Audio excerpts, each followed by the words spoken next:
राहुल गांधी ने आज तक बताया कि आतंकवाद का धर्म क्या है? कन्हैया लाल का सर काटने वाले जो लोग थे उनका धर्म बताया? कश्मीरी पंडितों का जिन्होंने नरसंहार किया उन्होंने उनका धर्म बताया? या फिर मुंबई ब्लास्ट जो हुआ, आतंकवादी घटना मुंबई में जो हुई, उनका उन्होंने धर्म बताया? पार्लियामेंट में धमाका करने वाला जो अफजल गुरु था, क्या उसका उन्होंने धर्म बताया? जो पत्थरबाज था बुरहान वानी आतंकवादी, उसका उन्होंने धर्म बताया? तो मैं सिर्फ इतना कहना चाहूंगा कि अगर हिंदू हिंसक होता तो जो 125 करोड़ जो हिंदुओं का आस्था का प्रमुख केंद्र था राम मंदिर, तो उसको लेने के लिए वो कोर्ट का दरवाजा इतने वर्षों तक नहीं खटखटाता और कोर्ट के निर्णय का इंतजार नहीं करता, वो भी हिंसक होता और अपने मंदिर को ले लेता। तो ये तो एक हिंदुओं की सहिष्णुता का सबसे बड़ा एग्जाम्पल है इस देश का, पूरे विश्व के लिए एग्जाम्पल है कि हिंदुओं ने इतने वर्षों जो प्रभु श्री राम इस देश के आदर्श है उनको उनका मंदिर के लिए इतने वर्षों इंतजार किया और उस धर्म के लोगों का ये राहुल गांधी अपमान कर रहे हैं। मैं आपको चैलेंज करता हूँ, बिना सिक्योरिटी के घुमा लो ना, चार जूते पड़े ना उसको तो जो मर्जी कहना। हाँ ला दो, ला केजरीवाल सामने ला पहला जूता, पहला जूता, हाँ पहला जूता। अरे घर घर में दारू खिलवा रहा था वो। हाँ 2100 रुपए में वोट खरीद रहे हो, ये कौन सी राजनीति है? आप खरीद रहे हो? उसको 2100 रुपए में मत बेचो, 2500 रुपए देंगे कि केजरीवाल एक नंबर का लुटेरा है। हाँ मैं तो नहीं ले रहा, मैं तो क्यों नहीं ले रहा? मैं भी तो एक आम आदमी हूँ, मेरे को भी बोलने का हक है, हिंदुस्तान में राइट है ना? संविधान लेके चलता है, अम्बेडकर के लिए लेके बोलते हैं ना, तो मेरे को भी राइट है। मैं पब्लिक को बोल रहा हूँ, केजरीवाल भी तो ऐसे खड़ा होकर बोलता था 300 पेज है शीला के खिलाफ, आज तक क्या कर दिया? पूछ के बताओ उससे, वो भी तो ऐसे बोलता था। उसने नहीं कुछ करा तो मैं भी नहीं करूंगा, नहीं उसने कुछ करा नहीं तो मैं भी नहीं कर रहा, सीधी सी बात है। तो ये जिस तरीके से यार क्या करा उसने? अरे कुछ नहीं करा। अरे हम तो आम जनता को बोल रहे हैं कि 2100 रुपए में अपना वोट मत बेचो। इसने 21 रुपया नहीं देना, इस आदमी ने 21 रुपया नहीं देना किसी को। झूठ बोल रहे हैं। पंजाब में मिले, पंजाब में 3 साल, पंजाब में नहीं है, पंजाब में कब वादा किया था? ये जो पंजाब के अंदर इसी केजरीवाल ने वादा किया, मैं उन महिलाओं से पूछना चाहता हूँ, वो वहाँ की महिलाएं नहीं है कि यहाँ की महिलाएं अनोखी है? अगर देना था तो पंजाब में क्यों नहीं दिया? जो 10 साल से सरकार चल रही है यहाँ पर, तो आपको पंजाब के बारे में मालूम है? नहीं, केजरीवाल का वादा था। आज वो पूर्वांचली की बात कर रहा है। उस पूर्वांचली से पूछो, वो 10 साल बाद कह रहा था मैं जमुना जी में डुबकी लगाऊंगा, उसको डूब के ही मर जाना चाहिए। भाईजान जन्नत में कौन जाएगा? हिंदू, मुस्लिम, ईसाई, सिख? केवल मुसलमान। कौन से मुसलमान, शिया या सुन्नी? बेशक सुन्नी जनाब। सुन्नी में तो 2 वर्ग हैं, मुकल्लिद या गैर मुकल्लिद। केवल मुकल्लिद जाएंगे। मैंने सुना है मुकल्लिद में 4 वर्ग हैं, उनमें से कौन जाएगा? महज हनफी जाएंगे, और कौन जाएगा? मैंने सुना है हनफी में भी 2 हैं, बरेलवी और देवबंदी। भाईजान केवल देवबंदी ही जन्नत जाने के हकदार होते हैं। भाईजान देवबंदी में भी 2 आते हैं, मवाती और हयाती। हट तुमसे बात ही नहीं करनी। देखा, जाति सिर्फ हिंदुओं में ही नहीं होती, इनमें भी होती हैं, लेकिन कांग्रेस वाले हिंदुओं की ही जाति जनगणना करते हैं। मेरा आपसे यही कहना है, बटेंगे तो कटेंगे। बाकी जय श्री राम। किया है, कभी उठो सुबह सुबह यही कैमरा लेके अपना किसी भी गवर्नमेंट हॉस्पिटल में दिल्ली के चले जाओ, आपको तरस आ जाएगा, आंख में आंसू हो जाएंगे। अपने बहनों को 8-8, 9-9 महीने के बच्चे लेके 2.5, 3-3 घंटे लाइन में खड़ी है अल्ट्रासाउंड के लिए। बिल्कुल सही कह रहे हैं। इतना जो मोहल्ला क्लिनिक का गाना बना रखा है ना, मोहल्ला क्लिनिक में 2 काम कर दो अगर तुम्हें मोहल्ला क्लिनिक ही चलाने हैं तो। बुखार की तरह नहीं कि साला पैरासीटामोल लेने के लिए मोहल्ला क्लिनिक जाना हो, पैरासीटामोल लेना मैं केमिस्ट से ले लूंगा। अगर करना है तो वहाँ कम से कम एक वो तो लगाओ, अल्ट्रासाउंड मशीन, एक एक्सरे मशीन तो लगाओ, कम से कम कुछ लगाओ। अगर आप बताओ, एक औरत जो 7-8 महीने प्रेग्नेंट है, वो पहले ही इतना परेशान होगी ना, ऊपर से 2.5-3 घंटे के लिए उसको अल्ट्रासाउंड करवाना पड़ रहा है, 1.5-2 घंटे के लिए अपना डॉक्टर से परमिशन लेने के लिए, और 2.5-3 घंटे फिर दवाई के लिए, डेट टेस्ट की डेट।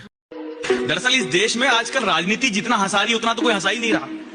महात्मा गांधी जी ने कहा था कि स्वदेशी अपनाओ, स्वदेशी अपनाओ, स्वदेशी अपनाओ। हमारे यहाँ तो एक नेताजी पत्नी विदेशी लिया है, परिणाम आपके सामने है। ऐसी मशीन बनाऊंगा,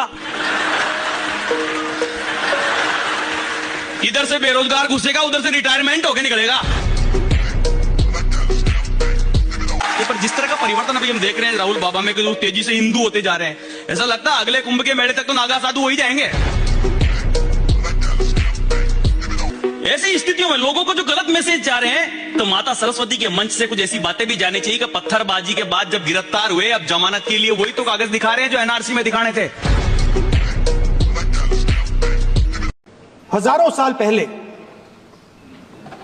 एक युवा 6-7 साल का युवा 6-7 साल की उम्र में आदमी युवा हो जाता है, ये पहली बार सुना है।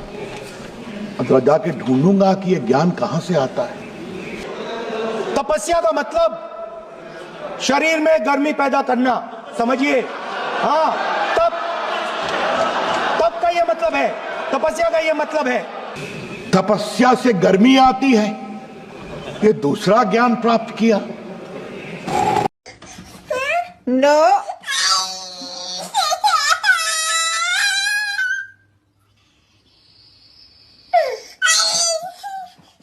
नो अमित शाह का अपमान नहीं सहेगा हिंदुस्तान। एवरीबॉडी, सबके सब चोर हैं साले। इन सब के नाम उस लिस्ट में डाल दो, सबके, किसी एक को भी नहीं छोड़ना।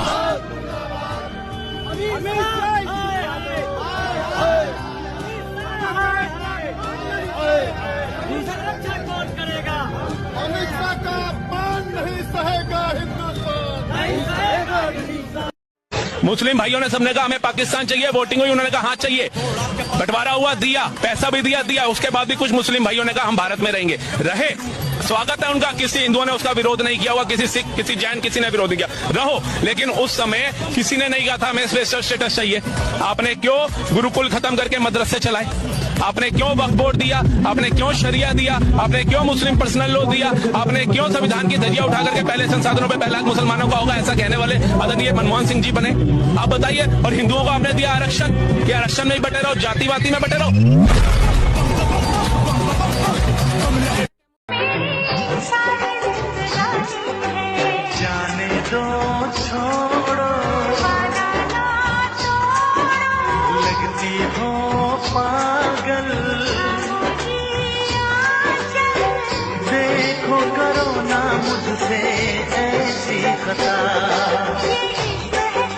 और रही आप कानून की बात कर रहे थे, हम हिंदुस्तान का कानून मानते ही नहीं है। इसका ऐसे कानून से तो अच्छा है कि आदमी कानून के बिना रहे। यहाँ का कानून बिल्कुल बकवास, हम बिल्कुल उसको डिनाई करते हैं। कहाँ से हैं? हम ये लखनऊ से हैं। संविधान को तो मानती होंगी ना? हाँ, संविधान को संविधान से ही कानून बनता है। कि आज आप वन नेशन वन इलेक्शन से बड़े विरोध में खड़े हो रहे हैं। ये आपके कारण वन नेशन वन इलेक्शन लाना पड़ रहा है, क्योंकि आपने जो 1952 से 1967 तक वन नेशन वन इलेक्शन था, उसको आपने आर्टिकल 352 लगा करके स्टेट्स को बारंबार चुनी हुई सरकारों को गिरा करके आपने कई राज्यों में अलग अलग चुनाव की परिस्थिति ला करके खड़ी कर। Now Article 356 have been used 90 times. Nehru ji used 8 times. Indira Gandhi ji used 50 times, half a century. Rajiv Gandhi ji used 9 times. Manmohan Singh used 10 times. आप बताइए, संविधान की ग्लोरियस जर्नी में ये बातें आनी चाहिए कि नहीं आनी चाहिए? 47 में आजाद हुआ का पूरा गेम एनर्जी का गेम है, और हम क्या सिखाते हैं? एनर्जी को कैसे पहचानना है, कैसे समझना है, कैसे देखना है। खींच कर मुझ में, मेरे अंदर एनर्जी डाल। ना, यहीं से नहीं डाल पा रही हो, क्यों? क्योंकि कनेक्शन है। तो एनर्जी डालने के लिए कनेक्शन, विदाउट कनेक्शन एनर्जी। पंच मारो, पंच मारा, अब मेरे अंदर एनर्जी आई, अब मैं गुस्सा हुआ, मैंने कहा अच्छा तुमने मुझे मारा, अब मैं तुझे मारूंगा। तो आपने मुझे एनर्जी दी, आपने कनेक्शन किया, मैंने हमारा इसकी डील करते करते जल्दी से सारे connection shoulder to shoulder. Okay, अभी देखो, अब सारे अच्छा लो। अभी मैंने बोला आप बहुत गंदे हो। नहीं, जब एनर्जी आएगी तब से पहले नहीं। वेट, आपको क्या करना है? जैसे इन्होंने मुझे मारा, मैंने बोला आप बहुत गंदे हो, मुझे इरिटेशन हुई, मैंने इनको मारा, इनको इरिटेशन हुई, मैंने उनको मारा। ये बढ़ रही है एनर्जी, बढ़ रही है एनर्जी, ये देखो एनर्जी गई ना, अपने आप घूम रही थी। भगवान होता है या नहीं? भगवान माने क्या? हम सबको बनाने वाला। मुझे बनाने वाला तो है डॉक्टर वशीकरण, तो भगवान है। मेरे को बनाने वाले यहाँ बैठे हैं, श्रीमती सोनिया गांधी जी। ना रमेश बना सकता है, ना आप बना सकते हैं। ममता बनर्जी शुरुआत से ऐसी नहीं थी। अटल जी की सरकार में ही ममता बनर्जी मंत्री थी। उस समय इनका एक वीडियो वायरल है जिस समय ये संसद में कागज उछालते हुए रो रही हैं, ये कहते हुए कि पश्चिम बंगाल की बहुत बड़ी दिक्कत है बांग्लादेश से आए हुए अवैध प्रवासी। और सुनो, जब केंद्र में यूपीए सरकार थी, अपोजिशन में एनडीए थी, उस समय जब इनको ये रियलाइज हुआ कि कोई सरकार इस मुद्दे के ऊपर कुछ सुनने को ही तैयार नहीं है, ये बिल्कुल वैसे है जैसे ना आप ड्रग्स के खिलाफ खूब आंदोलन चला रहे थे, खूब आंदोलन चला है, आप पता कोई सुन ही नहीं रहा, सेंसिटाइज ही नहीं हो रहा कोई, फिर आप कहते हो आज तेरा भाई बेचेगा, क्योंकि अब ये पता चल गया कि तुम बेटा कुछ नहीं करोगे। दुखी होने के वीडियोस हैं संसद के, ये अरे कुछ तो करो। जब सरकारें नहीं चेती तो इनने कहा सुनो एनडीए, अब आपका साथ छोड़ना पड़ेगा, बनना सीएम है मुझे। इन्होंने तब अपना पॉलिटिकल। मुमताज़ महल का जब निधन हुआ था तब वो बुरहानपुर में उनको दफनाया गया था, जो यहाँ से और 400-500 किलोमीटर दूर है। और कोई मुस्लिम कब्र किसी भी इस्लामिक स्कॉलर से पूछेगा कभी किसी पानी के ऊपर नहीं हो सकती है। ताजमहल एक वाटर बेस्ड मॉन्यूमेंट है। यहाँ पे एक ऐसी लकड़ियाँ लगी हुई हैं जब वो पानी, क्योंकि यमुना का वो तट है, यमुना पे ही, रिवर बेड पे ही ताजमहल बना हुआ है, तो यहाँ पे ऐसी लकड़ियों का उपयोग किया गया है जो पानी में और मजबूत हो जाती है।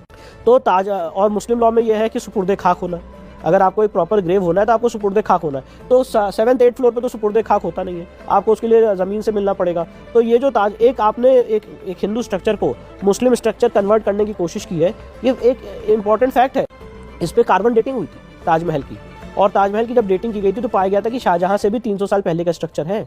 तो ये जो पूरी जो बात कही जा, और ये कभी आती नहीं है पब्लिक डोमेन में, तो ये जो बात कही जाती है कि ताजमहल शाहजहाँ ने बनवाया और ये प्यार की निशानी है, 20,000 लोगों के हाथ कटवा दिए, मुमताज़ महल की याद में बनवाया, ये टोटल बोगस स्टोरी है। यहाँ पे 8 घंटा 10 घंटा ड्यूटी करके हम लोग को सर थकान महसूस होने लगता है। और आप इतने सालों से कंटिन्यू इतना काम कर रहे हैं, इतना हार्डवर्क कर रहे हैं, कंटिन्यू ट्रेवलिंग कर रहे हैं, आपको सर ये ऊर्जा कहाँ से मिलती है, कैसे ऐसे आपको हिम्मत होता है, कैसे आप इसको करते हैं, थोड़ा हम लोग को भी शेयर करें ताकि हम लोग भी उसको अपने जीवन में लाए और हम लोग भी कुछ आगे बढ़े। देखिए, मैं दिन भर सोचता रहता हूँ कि मेरा किसान कितनी मेहनत करता है अपने खेत में, हमारा श्रमिक कितनी मेहनत करता है। रात को कभी आप ट्रेन से उतरे हैं, एयरपोर्ट से उतरे, कितनी ठंड होगी, लेकिन एक ऑटो रिक्शा वाला आ जाएगा, साहब बताइए कहाँ पहुँचा दूँ। जब ये सब मेहनत करते मैं देखता हूँ तो मुझे लगता है कि मुझे भी, अगर वो 10 घंटे काम करते हैं तो मुझे 11 घंटे करना चाहिए, अगर वो 11 घंटे काम करते हैं तो मुझे 12 घंटे करना चाहिए। और दूसरी बात है, आप मेहनत अपने परिवार के लिए करते हैं कि नहीं करते हैं? जी सर। करते हैं ना? जी सर। आपके परिवार में कितने मेंबर हैं? 5, 7, 10 बराबर? जी सर। तो आप 5 घंटे, 6 घंटे, 7 घंटे काम करोगे तो चलेगा। मैं भी मेरे परिवार के लिए काम करता हूं। मेरे परिवार में 140 करोड़ लोग हैं।